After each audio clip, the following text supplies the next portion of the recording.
할렐루야. 네, 오늘 우리 같이 은혜 받으실 말씀은 빌립보서 3장 4절로 6절의 말씀이 되겠습니다.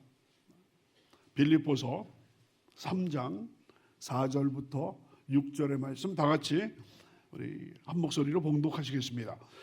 그러나 나도 육체를 신뢰할 만하여 남일 누구든지 다른 이가 육체를 신뢰할 것이 있는 줄로 생각하면 나는 더욱 그러하리니 나는 8일 만에 할례를 받고 이스라엘 족속이요 베냐민 지파요 히브리인 중에 히브리인이요 율법으로는 바리새인이요 열심으로는 교회를 박해하고 율법의 의로는 흠이 없는 자라.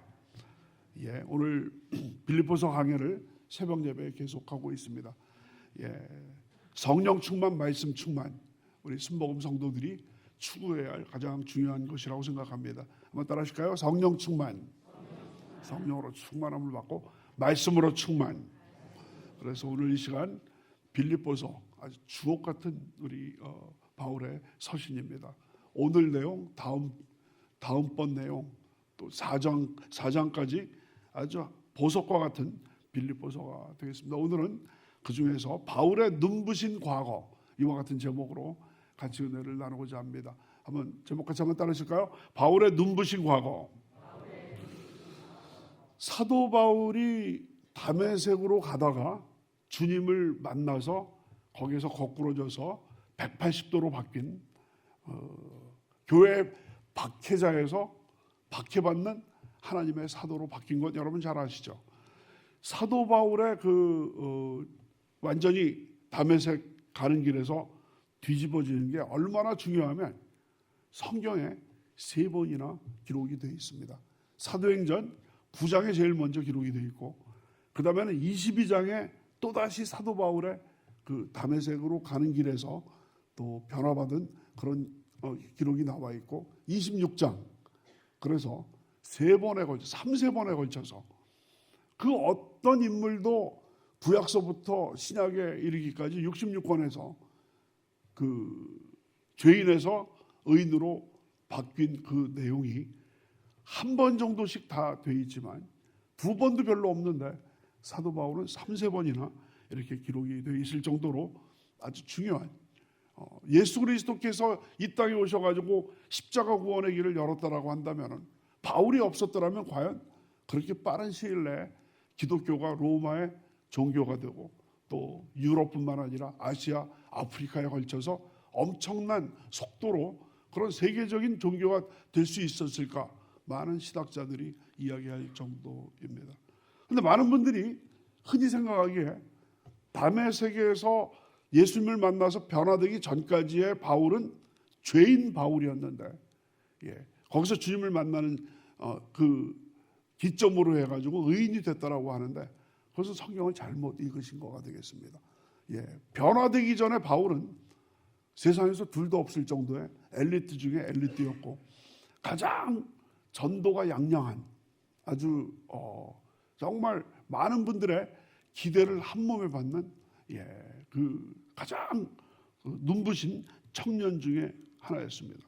그 때문에 바울이 예수 믿기 전에 보통 우리 목사님들 간증하시는 거 보면 무슨 범죄 소굴에 있다가 하나님의 어떤 하나님을 만나가지고 이제 거기에서 주의 종이 되고 이런 경우가 많이 있는데, 사도 바울은 가장 잘 나가는 정말 유대 사회에서 상위 1% 내에 드는 엘리트 중에 엘리트였습니다. 그래서 절대로 사도 바울은 보통 많은 사람들이 나쁜 상태에서 예수 믿고 좋은 상태로 가게 되는데, 사도 바울은 가장 좋은 상태에서 주님을 만나게 되었다는 것입니다. 오늘 내용과 다음번 내용이 바로 사도 바울은 보통 많은 분들은 죄인의 상태에서 아주 나쁘고 범죄와 정말 세상 말로 쓰레기 같은 삶을 살다가 주님 만나서 완전히 하나님의 나라의 왕자와 같은 그런 신분으로 바뀌게 된 것처럼 되어 있는데, 사도 바울은 아주 좋은 상태에서 주님을 만나게 됐다라는 것이죠. 오늘 사도 바울의 과거, 많은 사람들의 어떤 생각을 완전히 뒤엎는 그런 눈부신 과거에 대해서 말씀을 드리도록 하겠습니다. 4절 우리 다 같이 다시 한번 읽습니다. 시작. 그러나 나도 육체를 신뢰할 만하며 만일 누구든지 다른 이가 육체를 신뢰할 것이 있는 줄로 생각하면 나는 더욱 그러하리니. 바로 직전에 지금 오늘 이 본문 이 직전에 사도 바울이 빌립보에 지금 사도 바울은 빌립보 교회를 세웠지 않습니까? 그리고 나서 사도 바울은 빌립보 교회에서 계속 목회를 하는 것이 아니라 거기를 이제 어느 정도 교회 조직을 만들어 놓고 나서 교회를 떠나고 이제 계속해서 나머지 지역을 선교해 나가는 것이 사도 바울의 그런 사명이었는데, 사도 바울이 떠나고 나서 빌립보 교회에 그 영적 지도자들이 들어왔는데 이 사람들이 완전히 정통 우리 기독교인이 아니라 이제 이단 사입인 거예요. 오직 믿음, 바울이 말하는 구원받기 위해서는 오직 믿음, 다 같이 오직 믿음, 오직 은혜, 오직 십자가, 이거는 싸구려 은혜다. 아니 정말 나의 강도 같은 친구가 그냥 죽기 직전까지 그냥 온갖 죄를 다 짓다가 마지막 순간에 믿습니다 해가지고 구원을 받는다면 그거는 말도 안 되는 얘기다. 칩 그레이스, 싸구려 은총일 뿐이다라고 얘기를 한 거거든요. 구원받으려면 예수 믿는 믿음에다가 행위가 있어야 된다. 또 올바른 행위를 해야 되는데 그것은 구약 율법을 지켜야 되는 것이고, 구약 율법을 지키겠습니다라고 선언하는 것이 할례를 받는 것이다. 이방인 신자들은 할례를 받아서 율법을 지키겠다고 선언을 해서 율법을 지켜야지 구원을 받는다라는 그런 이단이 들어오게 된 거예요. 사도 바울이 그들을 이제 비판하는 그런 내용이 3장 2절 3절에 있었습니다. 3장 2절 개들을 삼가고 행악하는 자들을 삼가고 몸을 상해하는 일을 삼가라. 하나님의 성령으로 봉사하며 그리스도 예수로 자랑하고 육체를 신뢰하지 아니하는 우리가 곧 할례파다. 지난 시간까지 우리가 살펴봤다라는 얘기입니다. 제일 마지막 부분 보시면 육체를 신뢰하지 아니하는 우리가 곧 할례파다. 한번 따라하십니다. 육체를 신뢰하지 아니하는 우리가 곧 할례파다. 그러니까 사도 바울은 육체를 신뢰하지 않고 하나님을 신뢰한다는 것이죠. 육체를 신뢰하지 않는다는 얘기는 인간의 조건, 인간의 그 소위 말하는 스펙, 어떤 출신 배경, 또 내가 이룬 성과, 이것을 신뢰하지 않고 나는 하나님을 신뢰한다. 그런 말 아니겠습니까? 근데 여기서 지금 4절에서 뭐라고 얘기를 하고 있냐면, 그러나 나도 육체를 신뢰할 만하며,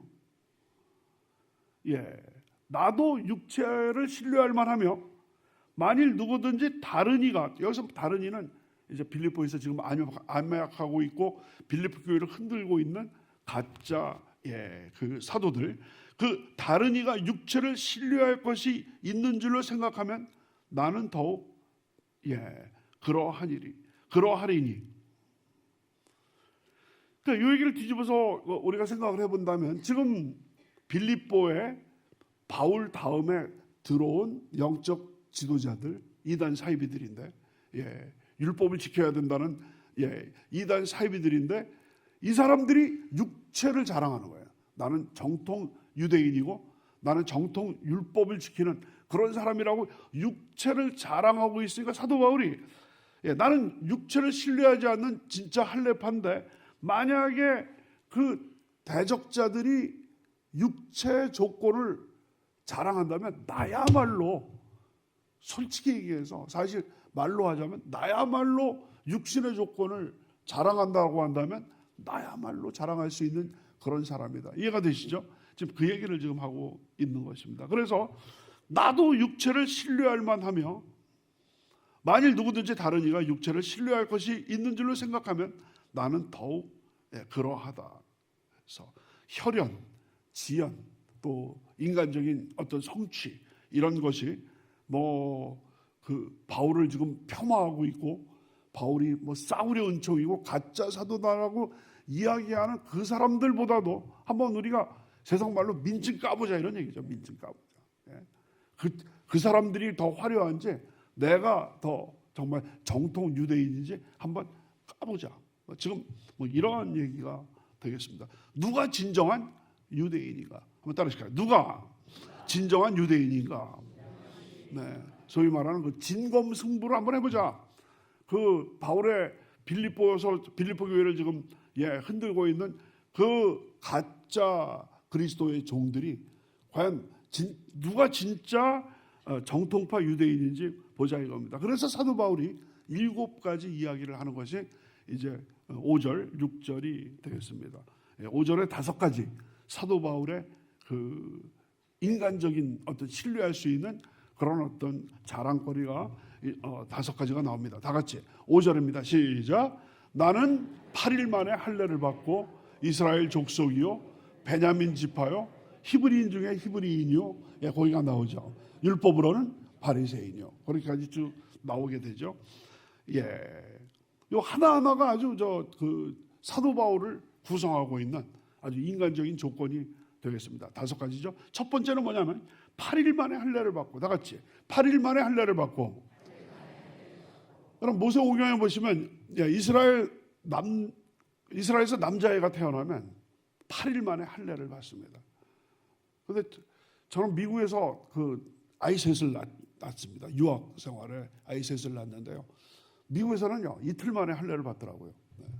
무슨 말씀이냐면 그 미국에서 이제 아이를 낳는다고 이제 병원에 딱 들어갔는데 의사분이 저한테 사인을 하려는 거예요. 사인을 하면서 이제 남자아이인데 그 할례 있지 않습니까? 할례 그 할례 수술을 그러니까 우리 이 자리에 보시니까 우리 미성년자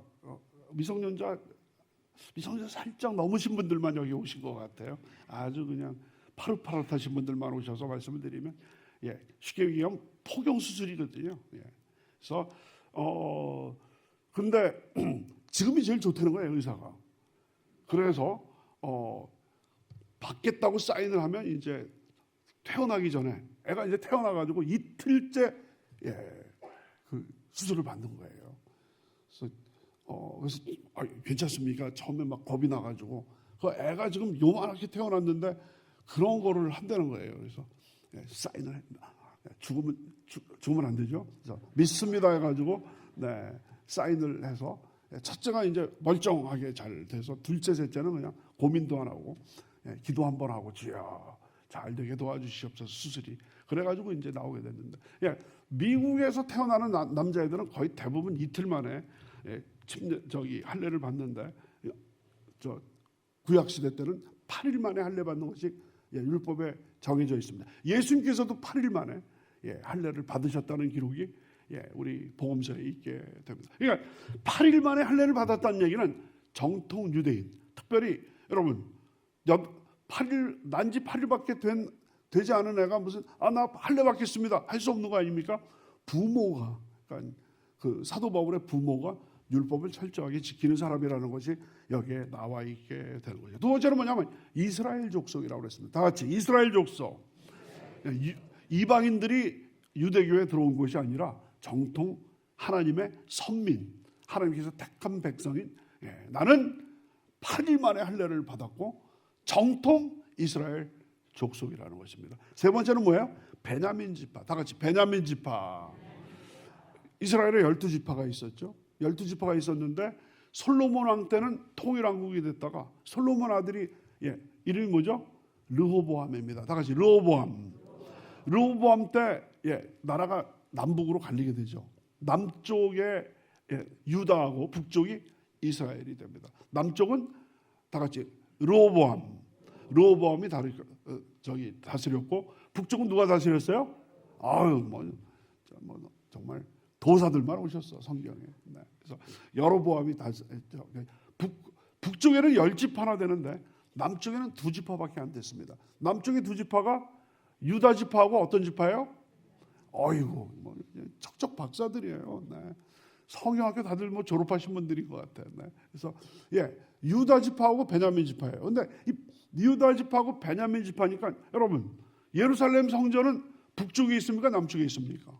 남쪽에 있는 거거든요. 그러니까 바로 그 예루살렘 성전을 유다 지파랑 베냐민 지파가 마주하고 있는 것입니다. 그러니까 나는 베냐민 지파 출신이다는 얘기는 정통 유대인이고 예루살렘 성전이 있는 바로 이스라엘의 핵심 지역이다라는 그런 뜻이고, 여러분 베냐민 지파에서 구약 성경에 보면 가장 위대한 사람이 누굽니까? 베냐민 지파 출신 중에서 위대한 사람이 누구죠?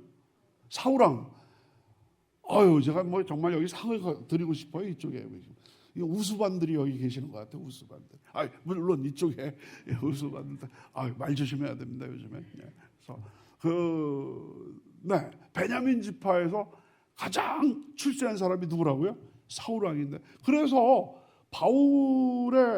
사도 바울의 그 히브리식 이름도 사울이에요. 그 사울왕의 그 이름을 따가지고 사울이 일어난 것을 알 수가 있죠. 그러니까 나는 베냐민 지파 출신이다라는 것은 완전히 그냥 정통파, 우리 이스라엘 사람이다라는 것을 볼 수가 있습니다. 그 다음에 네 번째는 뭐냐면 히브리인 중에 히브리인이다. 다 같이 히브리인 중에 히브리인이다. 이거는 어떤 의미냐면요. 여러분들 그 사도행전 6장에 가시면 히브리파하고 헬라파라는 게 있습니다. 히브리파하고 헬라파. 히브리파 과부와 헬라파 과부가 이제 거기에서 이제 문제가 돼가지고 거기에서 이제 안수 집사가 이제 7집사가 나오게 되는 것이 바로 사도행전 6장인데요. 히브리파는 히브리어를 말하는 사람이고 아람어를 말하는 사람이고 헬라파는 헬라말을 하는 사람들이거든요. 그러니까 그 누가 더 정통이냐?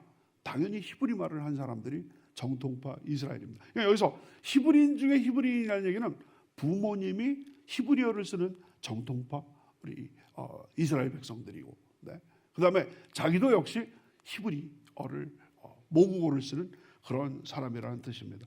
그러니까 지금 네 가지가 나왔죠. 처음에는 8일 만에 할례를 받았고, 그 다음에 뭡니까? 이스라엘 족속이고, 그 다음에 베냐민 지파고, 그 다음에 히브리인 중에 히브리인. 자막이 아주 너무 탁탁탁탁 잘 나오는 것 같아요. 아주 감사합니다. 그래서 이 네 가지는요 타고난 거예요. 이 네 가지는 사도 바울이 무슨 뭐 자기가 막 이룬 업적이 아니라, 여러분 8일 만에 할례 받는 것도 부모가 할례를 만들어 준 거고, 그 다음에 이스라엘 족속이고 베냐민 지파요, 히브리인 중에 히브리인. 여기까지는 이제 사도 바울이 물려받은 그런 조건이라고 한다면, 앞으로 나오는 세 가지는 사도 바울이 이룬 그런 어떤 업적이 되겠습니다. 그 다섯 번째는 뭐냐면 율법으로는 바리새인이다. 다 같이 율법으로는 바리새인이다. 변화받기 전이니까 율법, 이스라엘 백성들이 가장 하나님 앞에서 지키고자 했던 것이 바로 율법 아니겠습니까? 모세 오경, 또 율법이 아니겠습니까? 그런데 율법으로는 바리새인이다. 바리새라는 말이 무슨 뜻이냐면 구별하다는 뜻이에요. 다시 구별하다, 나누다. 뭘 나누냐면 거룩하고 속되고, 이거는 거룩하고 이것은 속되다. 여러분 음식도 레위기 특별히 11장 같은 거 보면 지난번에도 말씀드렸습니다만, 되새김질을 하는 동물은 정결한 그런 동물이고, 되새김질하지 않는 돼지 같은 그런 동물은 부정한 동물. 그러니까 나누는 거를 좋아하는 사람들이 바리새인. 바리새라는 말이 나누는 거예요. 거룩한 생활, 또 속된 생활을 나누는 사람들이거든요. 그래서 이 바리새인 중에서 바리새이다. 특별히 일상생활 중에서, 매일매일 생활 중에서 율법을, 하나님의 말씀을 지키는 것을 가장 중요하게 생각한 사람들이 바로 이 바리새인들이 되겠습니다. 문제는 이제 출발은 좋았는데 그것을 자기의 자랑으로 여기고, 속으로는 제대로 지키지도 않으면서 겉으로는 잘 지키는 척하는 그런 어떤 이중인격적인 그런 위선적인 그런 모습을 보였기 때문에 예수님께서는 외식하는 바리새인들이라고 이렇게 비판을 하셨지, 바리새인 자체가 나쁜 것은 아니라는 것이죠. 율법을 그 성전에서뿐만 아니라 일상생활에서도 율법을 지켜야 된다라는 모든 것을 구별을 해서 뭐가 하나님께 영광을 돌리는 것이고 뭐가 영광을 돌리지 않는 것인지를 분명하게 구별하면서 살았던 사람들이, 굉장히 아주 그 영적으로 민감하게 살려고 애쓴 사람들이 바리새인이라고 이야기를 할 수가 있습니다. 여러분 사도행전 22장 3절에 보면 사도 바울이 이렇게 얘기를 하고 있습니다. 우리 다 같이 한번 읽겠습니다. 시작. 나는 유대인으로 길리기아 다소에서 났고 이성에서 자라 가말리엘이라는 문화에서 우리 조상들의 율법의 엄한 교훈을 받았고, 사도 바울이 이제 아까 뭡니까? 그 사도 바울의 그 변화, 다메섹에서 변화된 것이 9장, 22장, 26장에 나온다고 그랬는데 지금 22장이 여기서 이제 나오는 겁니다. 한번 보세요. 22장 3절 앞에서부터 다시 봐. 예, 나는 유대인이다. 아까 유대인이고 히브리인 중에 히브리인이라고 그랬죠. 길리기아 다소에서 났다. 다 같이 길리기아 다소. 그래서 그 사도 바울은 다소 출신이거든요. 길리기아 다소는요 3대 헬라 문명 지대였습니다. 그때 당시에 3대 헬라 문화가 가장 꼽혔던 3대 지역이 아테네. 아테네는 본가 아니겠어요? 그 다음에 알렉산드리아, 그 다음에 길리기아 다소가 되겠습니다. 그러니까 사도 바울이 그 헬레니즘 문명의 3대 도시인 길리기아 다소에서 태어났다는 얘기는 헬라의 문화에 대해서 정통했다라는 것을 알 수가 있습니다. 그 다음에 나는 유대인으로 길리기아 다소에서 났고 가말리엘의 문화에서 우리 조상들의 율법에 엄한 교훈을 받아. 가말리엘하면 그때 당시 최고의 석학, 최고의 랍비가 가말리엘이었습니다. 사도행전에도 나오는 우리 랍비인데 가말리엘의 문화에서 가말리엘의 수제자, 우리 조상들의 유대인들의 율법의 엄한 교훈을, 그러니까 뭐냐면 길리기아 다소 출신으로 헬라 문명에 정통했을 뿐만 아니라 유대 율법에 정통을 했고 로마 시민권을 가졌기 때문에 로마의 법을 또 정통. 그러니까 고대 사회의 3대 축이 뭐냐? 헬라의 문화, 유대 율법, 그 다음에 로마의 법이거든요. 한번 따라하십니다. 헬라의 문화, 유다의 율법, 로마의 법, 저 자막 나오죠. 이게 3대 그때 문명의 3대 축이었거든요. 이거에 정통한 사람이 사도 바울이에요. 길리기아 다소 출신의 헬라의 문화, 또 여러분 또 가말리엘의 문화에서 율법을 철저하게 배웠을 뿐만 아니라 또 로마의 시민이었어요. 엘리트 중에 엘리트였어요. 엘리트 중에 엘리트. 그래서 여기 보니까 율법으로는 바리새인이다라고 얘기를 하고 있죠. 그래서 5가지 조건이 끝났습니다. 이제 6절 다 같이 한번 읽습니다. 시작. 열심으로는 교회를 박해. 다 같이 시작. 열심으로는 교회를 박해하고 율법의 의로는 흠이 없는 자다. 마지막 6번째, 7번째가 나오고 6번째 열심으로는 교회를 박해했다. 아니 열심을 가졌다는데 왜 교회를? 아니 주님을 만나기 전이기 때문에 야훼 하나님을 향한 그 열심이 불타오르기 때문에 그때만 해도 주님을 만나기 전이기 때문에 예수 믿는 사람들이 이단이라고 나사렛 이단이라고 생각한 거예요. 그래서 여러분 스데반이 돌에 맞아서 죽을 때도 청년 사울은 그건 당연한 거로 생각을 하고 있고 돌 던지는 사람들의 옷을 맡아서 보관하고 있었다는 것을 볼 수가 있었습니다. 그래서 지금 그 열심으로는 교회를 박해했다라는 것이 하나님의 영광과 이스라엘의 순수성을 지키기 위해서 누구보다도 열심히 그 율법을 사수하려고 했기 때문에 예수 믿는 사람들을 잡아다가 감옥에다가 가두고 심지어 어떤 사람들은 죽이려고 했던, 이것이 바로 뭐냐면 이것도 그 예수를 믿고 나서는 이게 이제 그 회개해야 할 죄가 되겠지만 믿기 전까지만 해도 그 유대 그 율법적으로 볼 때는 아주 철저한, 마치 그 아론의 손자 비느하스라고 나오는데 비느하스의 그 하나님에 대한 열심, 다 같이 하나님에 대한 열심, 비느하스의 열심. 출애굽한 이스라엘 백성들이 모압 여인들과 함께 거기 미인계에 빠져가지고 행음을 해가지고 완전히 이스라엘 청년들이 모압 족속들하고 완전히 음행에 빠지게 됐을 때 하나님이 진노하셔가지고 전염병을 딱 돌게 해가지고 24,000명이 죽게 만드시는 그 엄청난 재앙이 생겼을 때 그 여러분 그 아론의 손자인 비느하스가 창을 갖고 음행을 하고 있는 남녀들을 그 현장에서 그냥 딱 찔러가지고 죽이게 됩니다.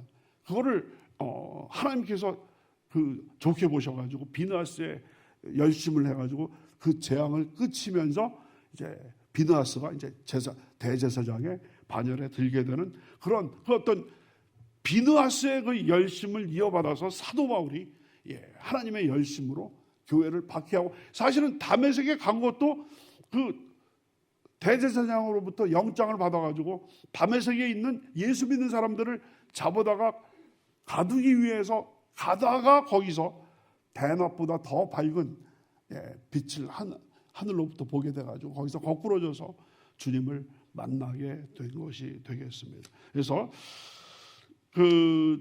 여러분 사도행전 22장 3절에서부터 5절에 보면 사도 바울이 이렇게 또 수레를 하고 있습니다. 오늘 너희 모든 사람처럼 하나님께 대하여 열심히 있는 자라. 내가 이 돌을 박해하여 우리 예수 믿는 사람들을 박해하여 사람을 죽이기까지 하고 남녀를 결박하여 옥에 넘겼느니 이에 대제사장과 모든 장로들이 내 증인이라. 그래서 아주 당당한 사도 바울의 그런 모습을 볼 수 있습니다. 마지막은 율법의 7번째, 율법의 의로는 흠이 없는 자라. 다 같이 율법의 의로는 흠이 없는 자라. 여러분 가장 7가지 중에서 압권이 바로 이 7번째가 되겠습니다.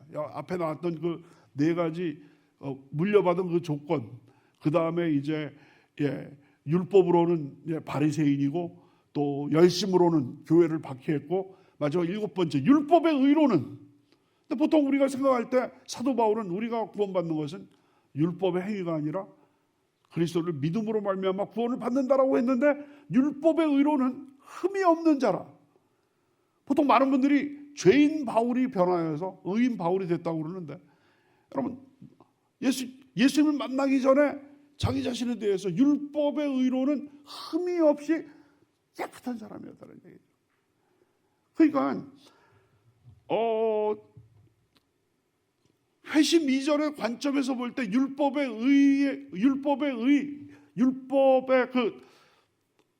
그리스도인이 되기 직전에 그 기준으로 볼 때는 흠이 없이 율법적으로 완전한 사람이 사도 바울이라는 것을 여기서 보여주고 있다라는 것입니다. 근데 목사님, 사도 바울이 죄인의 괴수라고 얘기하지 않습니까? 죄인의 괴수. 지금 디모데전서 1장 15절에 보면 미쁘다 모든 사람이 받을 만한 이 말이요, 그리스도 예수께서 죄인을 구원하시려고 세상에 임하셨다 하였도다. 죄인 중에 내가 괴순이라. 한번 따라하십니다. 죄인 중에 내가 괴순이라. 죄인 리스트에서 1등이라는 얘기예요. 죄인 중에 내가 괴수라는 얘기는 무슨 캄보디아의 무슨 그 범죄 단체 두목이 아니라 죄인 중에 이거 번역 다시 이제 바뀌었습니다. 그러니까 죄인 리스트의 제일 위에. 이 얘기는 뭐냐면 내가 죄를 가장 많이 졌다라는 그런 의미가 아니라 나의 죄를 용서하신 하나님의 은혜 그 크기에 대해서 가장 많은 은혜를 받은 사람이 접니다라는 그런 의미에서 죄인들의 목록에서 제가 일본에 있습니다 그런 얘기지, 사도 바울이 무슨 캄보디아 그 피싱 조직처럼 그런 어떤 범죄단체의 괴수라는 그런 의미는 절대로 아니라는 그런 내용이죠. 그러니까 사실상에 있어서 사도 바울 여러분 빌립보서는 사도 바울이 직접 쓴 편지인데, 사도 바울의 직접 쓴 그 글에서 사도 바울이 율법의 의로는 흠이 없는 자라라는 이런 말씀을 하게 됩니다. 그래서 오늘 말씀을 정리를 하도록 하겠습니다. 서두에 말씀드렸듯이 변화받기 전에 사도 바울은 죄인의 괴수가 아니라 완전히 가장 잘 나가는, 고대 사회가 가장 선망하고 있는 엘리트 중에 엄마 친구 아들이에요. 엄마 친구 아들. 엄마 친구 아들들은 다 잘 나가지 않습니까? 생긴 것도 잘생기고, 그다음에 모든 것 다. 엄친아가 바로 이 사도 바울이었어요. 그런데 예수 믿고 나서 어떻게 바뀌었는지는 다음 시간, 내일이네요. 내일 보면 이랬던 바울이 어떻게 해서 변화가 됐는지를 보게 된다라고 한다면, 보통 우리가 뻔한 공식, 완전히 쓰레기 같은 그런 삶을 살다가 주님 믿고 바뀐 수많은 그런 어떤 변화된 그런 이야기랑 전혀 다른 엘리트 중에 엘리트가 어떻게 하나님의 도구로 사용되고 있는지, 그 내용이 바로 사도 바울의 이야기일 뿐만 아니라 빌립보서 3장의 그런 이야기가 되겠습니다. 네, 오늘은 여기까지입니다.